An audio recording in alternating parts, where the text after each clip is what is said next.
Jaden Ivey hits a game winner against the Toronto Raptors to send the Detroit Pistons at 8-11. Ausar Thompson makes his return, and Jalen Duren plays one of his best games of the year. We'll break down how great Jaden Ivey was in today's episode of the Locked On Pistons podcast. Let's go.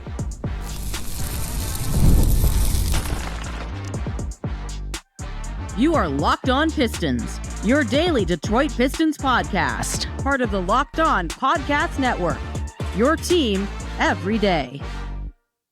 What's the deal? Welcome back to another episode of the Locked On Pistons podcast. Per usual, I am your host, Kuka Hill. You can find me over on Twitter at Kuka Hill. I want to thank you guys for making Locked On Pistons your first listen of every single day. We're free to available on all your podcast platforms. If you haven't already, head to the YouTube channel at Locked On Pistons. Hit that subscribe button. I'm going to say it again. Hit that subscribe button at the YouTube channel because we are 1,000 subscribers away from 10,000. So if you haven't already, please head over there.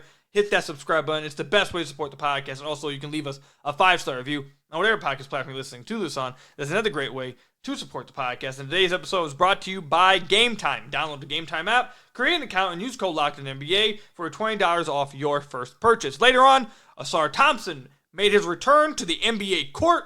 Such a big deal. So happy for him. Incredible road. I know it had to have been frustrating and everything that he had to go through. But he made his return. He's back.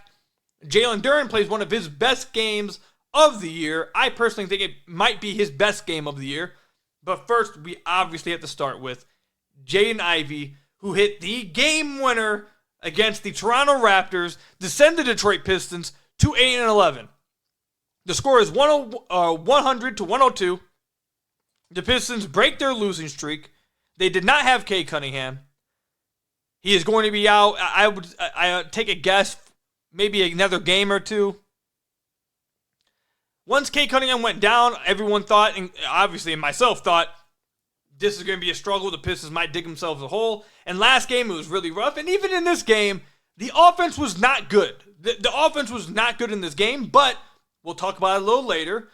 Defense of several players really kept this game low and allowed the Pistons to be in a situation where, okay, now we're at the end of the game. It's a one-possession game, and this possession wins it. They didn't engage in a high-scoring game. They kept it low. They played incredible defense. Their offense was not very good, but they didn't turn it over too much. They kept it low-scoring. They didn't play too fast and gave themselves a chance at the end of the game by keeping it close. And Jaden Ivey went out there and gamed it for the Detroit Pistons, got themselves this 8th win when they really needed it without Cade Cunningham on the floor. In this game, Jaden Ivey was absolutely exceptional.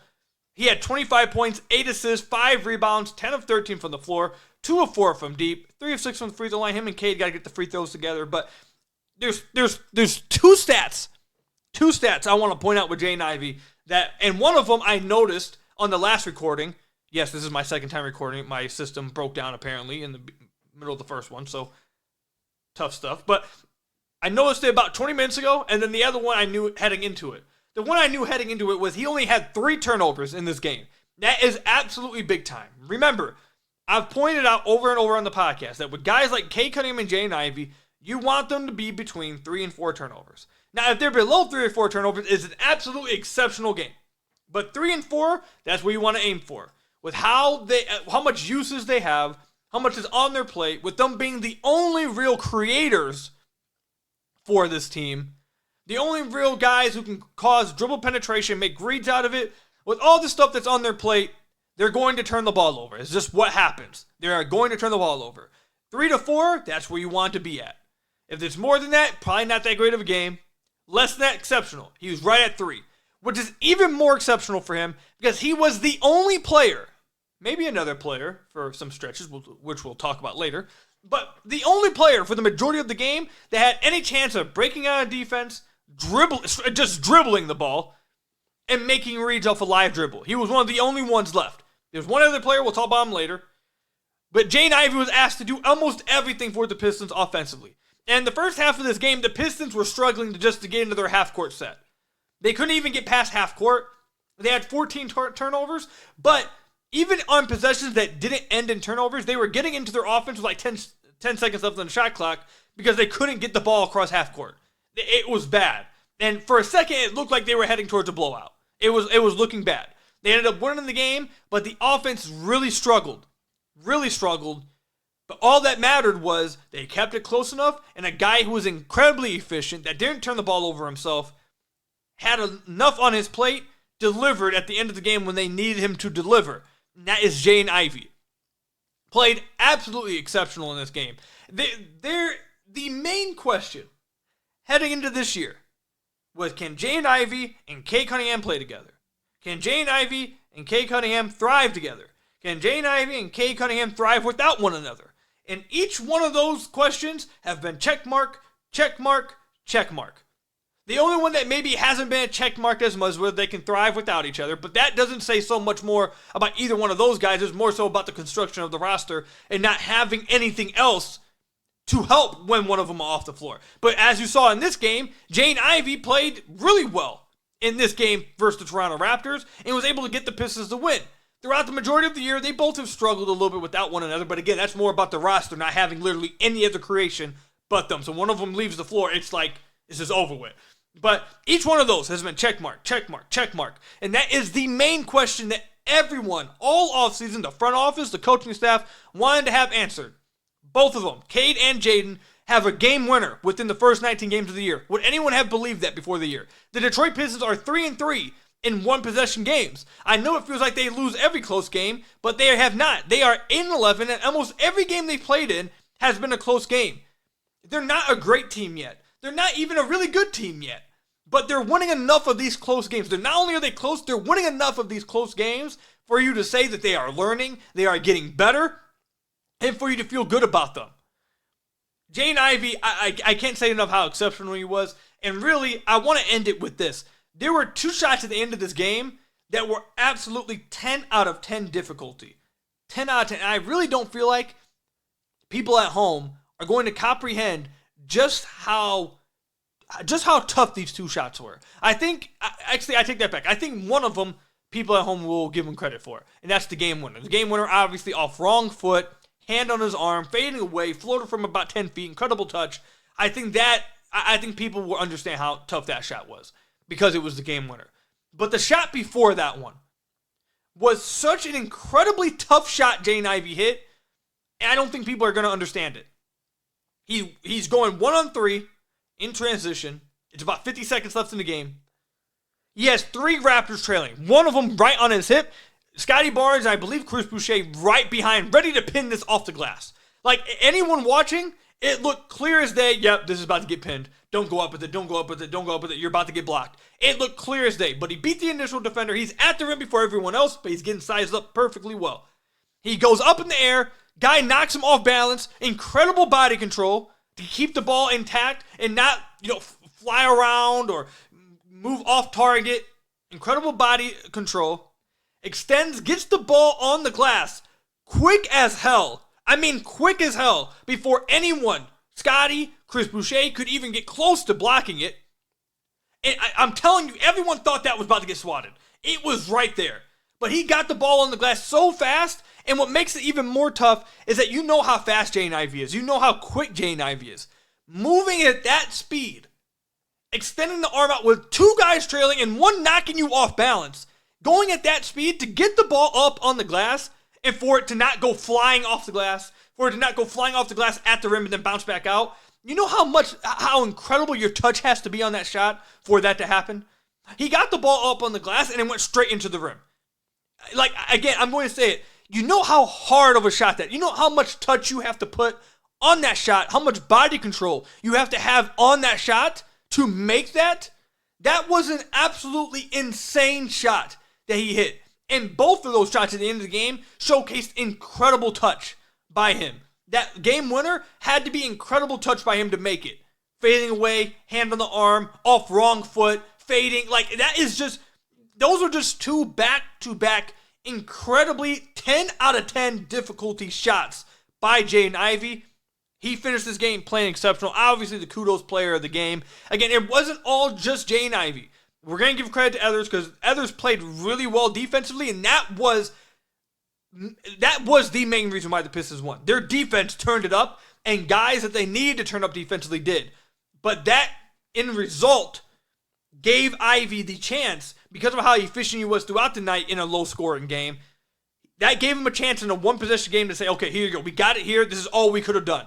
Our offense isn't good enough to go high scoring. We played good enough defense to keep it a one-possession game. Now we have a chance to just win it here. One shot right here. And Jaden Ivey did it. So, fantastic game from Jaden Ivey, man. The Pistons have their backcourt of the future. These are your guys, Trajan. Build around them. These are your guys. Exceptional game from Jaden Ivey. Let me know in the comment section down below how you guys feel about Jaden Ivey after this game and how you guys feel about the Pistons backcourt moving forward after this game. Coming back, we'll discuss Ausar Thompson making his return to the court coming up. When I found out Skims was making underwear for men, I have to admit I was pretty excited. My wife has been buying Skims for a while now and is always raving about how comfortable their underwear is, so I knew they were going to come through with their men's stuff. I feel like at this point I've tried every boxer brief in the game, but nothing ever fits just right. I think we finally have found a winner though. Skims has come out with a cotton 5-inch boxer brief and honestly puts other brands to shame. They hit right at the thigh and stay there. That's the key. They don't move around. They don't bag out. They don't give you that 5 p.m. wedgie either. If you're a boxer brief guy like myself, this is the one. So shop Skims Men's at skims.com/LockedOnNBA. Let them know we sent you. After you place your order, select podcast in the survey and select our show in the drop-down menu that follows. And if you're looking for the perfect gifts for the whole family, Skims just launched their biggest holiday shop ever, also available at skims.com/LockedOnNBA. Again, make sure you select podcast in the survey below and select our show in the drop-down menu that follows at skims.com/LockedOnNBA. So I want to thank you guys again for making Locked On Pistons your first listen of every single day. We are free and available on all your podcast platforms. If you haven't already, head to the YouTube channel at Locked On Pistons. Hit that subscribe button or leave us a 5-star review on whatever podcast platform you're listening to us on. That's another great way to support the podcast. Before we get into Ausar Thompson's play, I want to give a round of applause for the fact that he is back on the NBA floor. That is incredibly tough what he had to go through. Incredibly tough, fighting back obviously to get back on the court after dealing with blood clots. That's a very serious issue, a very serious health condition, and he was able to fight back, get cleared by the NBA, and then obviously ramp up enough to where he can play back on the court. So it was a long recovery, about 9 months almost 9 months. So a long recovery, but Ausar's back on the court. So I want to give it up to him. That is, that's something he should be proud of. Just simply getting back on the court is a big deal. All right, so Ausar Thompson was. I'm trying to decide. Do I want to be excited first, or do I want? Okay, let's do this first. Ausar Thompson was gassed. You can tell he is not in peak shape, and you should not expect him to be in peak shape. There is no amount of one-on-one skill training. There's no amount of treadmill, running, track, dumbbells, gym workouts. There's no amount of any of that could get someone ready for playing 5-on-5 basketball at the NBA level after not playing 5-on-5 at all. Not just at the NBA level. He was not permitted to play 5-on-5 at all since March. It's been almost 9 months since he's been allowed to play 5-on-5 basketball. So, of course he's going to be rusty. Of course he's going to be gassed. There's no way anyone should have expected anything different. But he only played short stretches too. It only was like 3 to 4 minute stretches, but you definitely saw him, hands on the knees. Hands on the head. Breathing heavy, need to get subbed out. He was tired. You could tell he was extremely gassed. He's going to get back to peak conditioning. It's going to take a few games, but this was obviously expected. This is not a shock, okay? And like I said, he was rusty just without conditioning. He was missing shots that maybe he usually would make. There was one shot at the end of the game on a fast break that if he's in peak conditioning, he probably just dunks on the dude. I forget who it was. But his transition, Jaden Ivey gets in the ball. Any other time, Ausar is going up and dunking the ball, whoever it is. But he missed a layup, didn't get enough air on it, didn't really jump that high off of it. You could tell he was getting gassed. And also, again, outside of that, he had a few, times on defense, even when he kind of looked gassed off ball and kind of taking a breath. So he needs to get his legs under him. He'll be straight. With that said, Ausar Thompson was the only other player to bring a smile to my face with their play tonight. There is another player that played well, but Jaden Ivey had multiple plays that were exceptional, but Ausar Thompson, he had a stretch that made me that had me like, you know, that what's that one gif? That one gif when the guy's like nodding his head, smiling. What's that dude's name? That white dude in the with the man.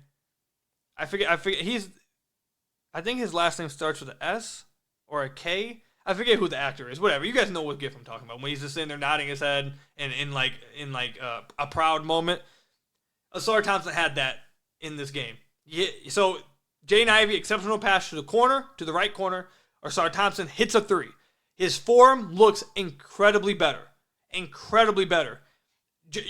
Fred Vincent, if this actually goes through and it works, he deserves to have a key to the city. Because that jump shot looks infinitely better. I mean infinitely better. One motion, smooth, no hitch. It looked incredibly better. Way, way, way, way better. Hits it. Looks incredible.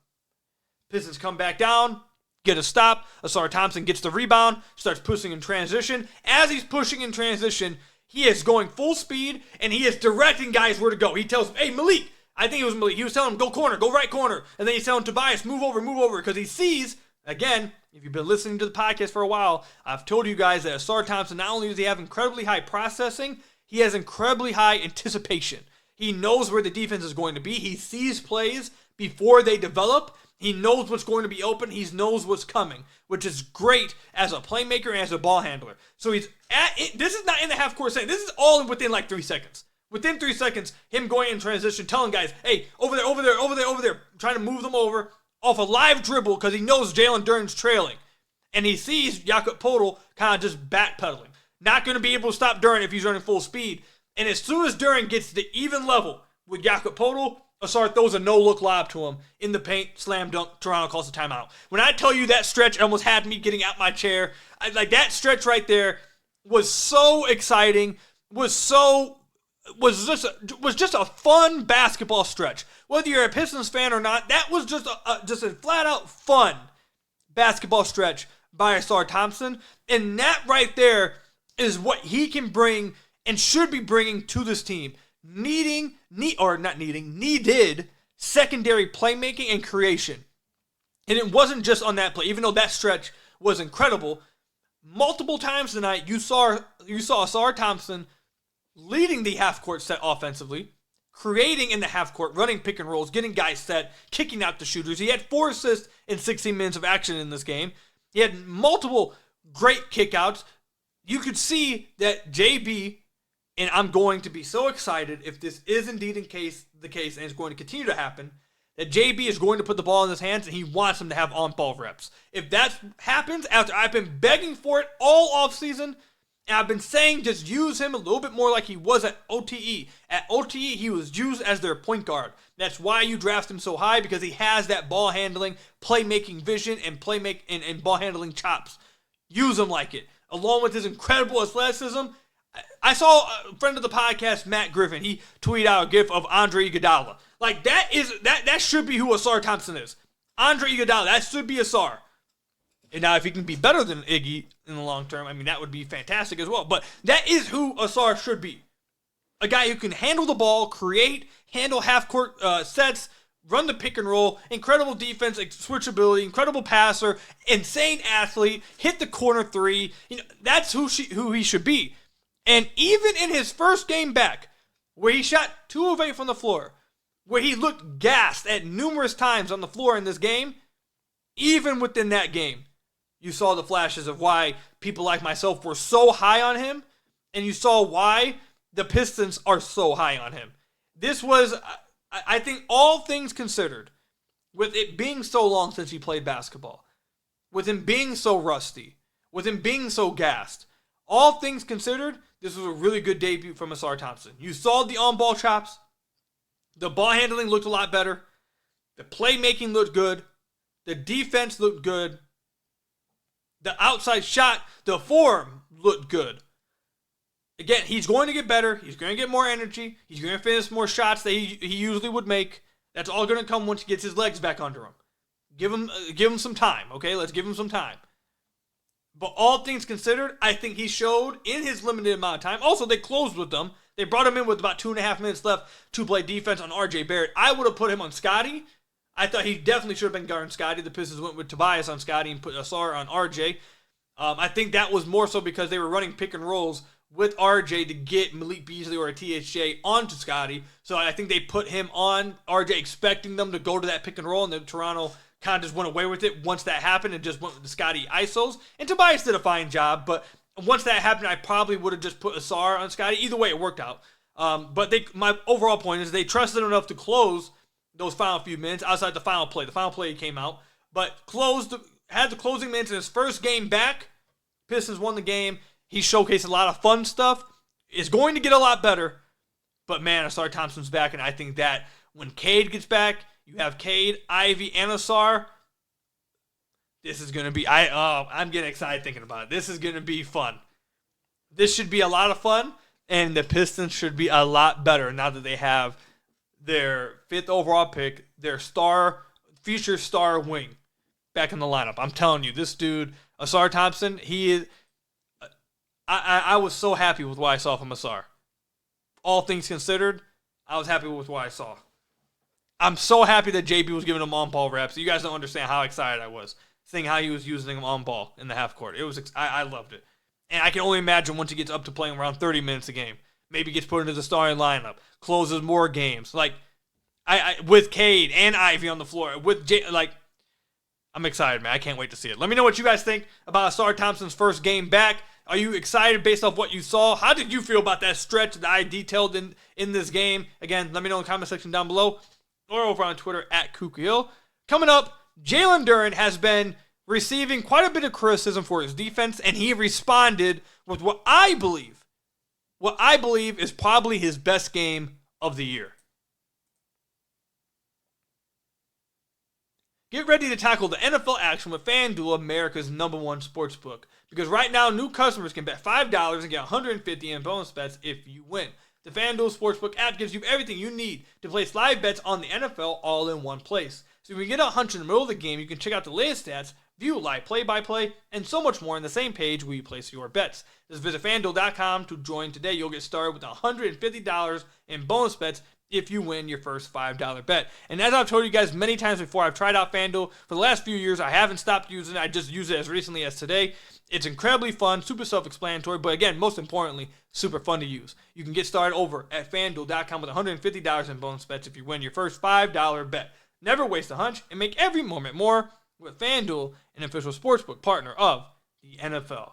Then I got to tell you guys about another one of our sponsors, Game Time. I'm a procrastinator, my goodness, and I wait till the last second with just about everything, especially when it comes to buying tickets, and it oftentimes screws me over. But with Game Time, it saves me, and it's why it's the best place to purchase all of your tickets, whether it's to a concert event, a sporting event, whatever event, Game Time has you covered, and it's the best place to go about doing it. Main reason, last-minute deals. If you wait till the last second, you won't get screwed over with pricing. They have last-minute deals all the way up to the last minute, and even out sometimes after the event has already started. Another great thing about Game Time, you can see the view from your seat within the app. You don't have to wait till you get to the event to see, oh, I got bad seats or I got good seats. You know exactly what your seat is going to look like from within the app. They also have the lowest price guarantee, or Game Time will credit you 110% of the difference. Your purchase is also covered with the most flexible customer service policy in the ticketing industry. Download the Game Time app, create an account, and use code LOCKEDINNBA for $20 off your first purchase. Terms apply. Again, create an account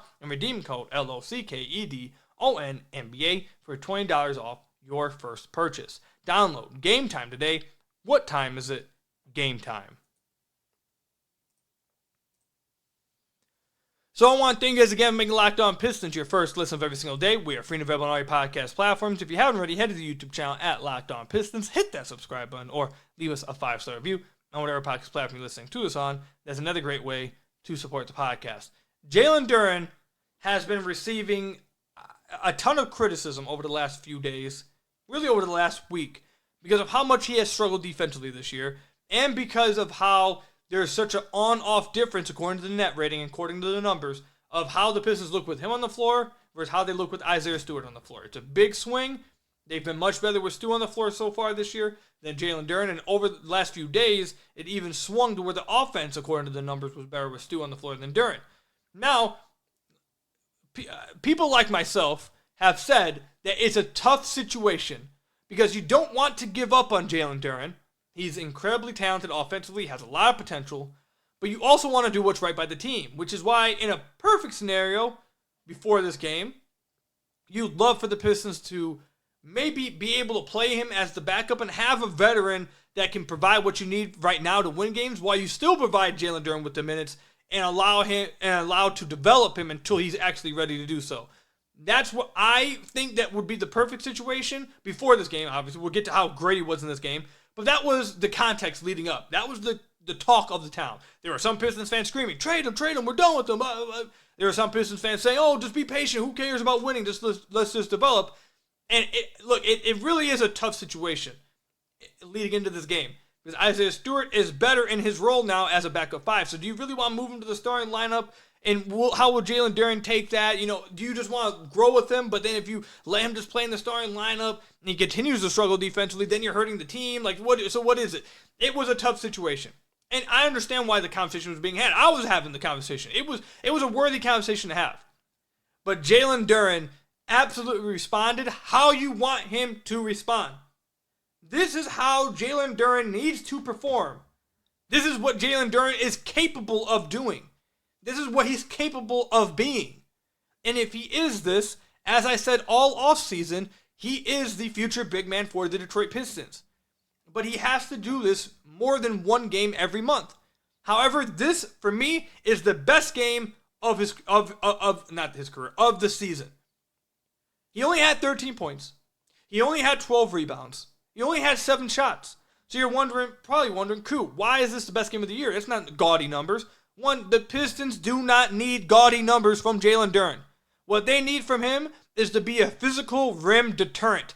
Be a rim protector, be physical on defense, get physical with the other opposing big in the interior, and grab rebounds. And then finish the shots that you get on the other end, make the short roll reads, and make reads out of the DHO situations. That is what the Pistons need from Jalen Duren. And that's everything he gave them tonight. All year, by the way, he has been incredibly efficient. He has bought into that role offensively. He's not being fed a bunch of post-up touches. He's not being asked to create for himself. He is being asked to be a DHO hub at times to run DHO screens and just dive to the rim. Other times he's being asked to just run pick and roll and dive to the rim. And get lobs, finish offensive rebounds, and that's it. And he's been fine. You haven't seen any complaining. He has bought into that. So credit to him offensively. He has bought into that, and he has been incredibly efficient in that role. Crazy true shooting percentage to start the year. He finishes almost everything around the rim, dunks on almost everything he can. So in that, he's been great. But defensively, this was his best game of the year, in my opinion. He had 4 blocks in this game. 4. And remember, Jakob Poeltl absolutely had his lunch last time they played. Jakob Poeltl absolutely dominated last time they played. What did Jakob Poeltl do this game? 4 of 11 from the floor. 8 points. 2 turnovers. What was Jalen Duren on the court tonight? Plus 16 in 24 minutes of action. What did Jalen Duren do well on defense? He was physical. He blocked shots around the rim. He was active around the rim. He grabbed rebounds. He played within his role. And there was one play in the fourth quarter. I tweeted it as soon as it happened. I wish at some point, hopefully, we have clips cleared to be used on the YouTube channel. I really wish I could play this clip. Because this play didn't end in a steal. This play didn't end in a turnover. This play didn't end in a block. It just simply ended in a missed shot for the Raptors. But it was maybe Jalen Duren's best defensive rep of this game. I was, not only because it was a critical moment of the game, but because he executed it to such perfection. I was so proud of him. He was in drop coverage with Scotty Barnes coming down in the pick and roll. Actually, no, I take that back. I believe it was RJ Barrett coming down the pick and roll with, I forget, who was the center they had. It wasn't Jakob. It was,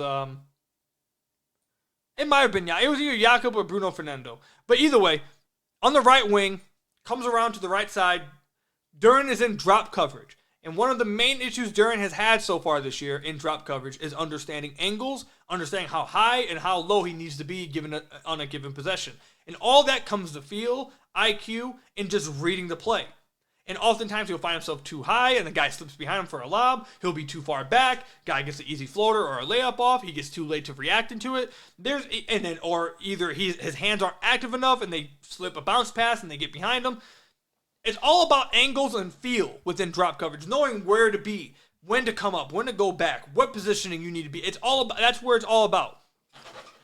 And on that possession, late in the game, a key possession, Jalen Duren in the most perfect position, guarding both the roller and guarding the ball handler, allowing whoever, I forget who the defender was, but whoever the defender was to get back in front of the ball handler. He took away the drive, he took away the lob, he took away the bounce pass, closed them off. They tried to go into him, he went straight up, closed them off, immediately retreated back. It was literally pictured perfect. You close off the drive, go hands straight up, get physical, and at the same time, immediately stay within the play. I think that's been one of Duren's major issues this year on defense, is that the play doesn't end after the first effort. You have to give multiple efforts to get the defensive stop. So he stops the drive, he takes away the lob. He closes off the drive, gets physical, allows the defender to get back in front of him, and at the same time, he almost immediately gets back and retracts to the big, closes the big off, gets him on the back, can't get the lob, can't get the offensive rebound. The guy with the ball in his hands is forced to pull up a bad shot. Duren gets the rebound. Absolutely picture perfect how you play drop coverage. At the end of the game, absolutely amazing rep from Jalen Duren. So yes, he had 4 blocks, but that play right there, I'm not trying to minimize the 4 blocks. Those were tremendous as well. But that play right there was the cherry on top, and what I believe was easily Jalen Duren's best defensive game of the year. Best defensive game of the year. He was locked in. He gave multiple efforts. He was active around the rim, and he had a pivotal defensive possession where he executed his assignment to absolute perfection. And this is what the Pistons need out of Jalen Duren. This is what they need out of him. This is what he's capable of doing and capable of developing into. And if he can do that and give a lot of defense, as someone who's played basketball their whole lives, the idea that defense is all effort is a lie. You have to have skill defensively. Defense is a skill as well. Can you get somewhere by giving effort? Can you get to being just maybe a borderline passable one just from effort? Yes. But you have to have skill, talent defensively to be a good defender. So he needs to develop his talent. He's not the most talented defender, but he has some and he can develop that. But a lot of Duren's issues also come to, like I said, giving that second, third effort and staying locked in and having that feel and IQ to know what position, what angle you need to be at. And he had his best game of the year, I think, defensively in this game. It was tremendous. That possession at the end of the game, I literally went to tweet it immediately. I started in my room. I gave a fist bump because that's what you want to see from him. I felt like a coach at that time. I thought that was absolutely amazing. That's what you want from Jalen Duren. That's how you want him to play. That's absolutely how you like him to play. I believe I forget what the exact quote was, but I saw one of the beat writers tweet out a quote from. I'm trying to find it. I sure I had it up. Yeah, I'm not gonna be able to find it. I can't find it. Either way, the quote basically was saying, talking about Jalen Duren, they want their bigs to be the core of their defense, the backline of their defense, the anchor, and that they believe that Jalen Duren can be developed into that, and they're trying to do that now. So there's obviously a lot of confidence and belief that JB is instilling in Jalen Duren, and these kind of games is what reels fans back in. These kinds of games are what make you believe it's somewhere in there. It can be tapped into. He has it in him. He just needs to do it. But again, actually, I didn't even mention this. He was one of the absolute number one factors why the Pistons even had a chance to win this game. Because it was a low-scoring game. The Raptors only scored 100. It was part of his defense. THA was giving it all his defense. Tobias was really fine Scotty. Scotty ended with 31, but he fought with Scotty all game, 12 of 26 from the floor. Ausar defensively, Ron Holland defensively. They kept this game close defensively and gave Jaden Ivey the chance to hit a game winner, but Jalen Duren was at the head of the snake defensively. Best defensive game of the year. Extremely proud of him. That's how he needs to look defensively for the Pistons moving forward. He's going to struggle with bigs in space. That's going to be what it is. It's going to be hard for him to guard stretch fives. It's going to be hard. That's his weakness. But when he goes against other centers who are interior guys, that's where he needs to hold his own and needs to dominate. He did that this game after losing the battle of the pole last game.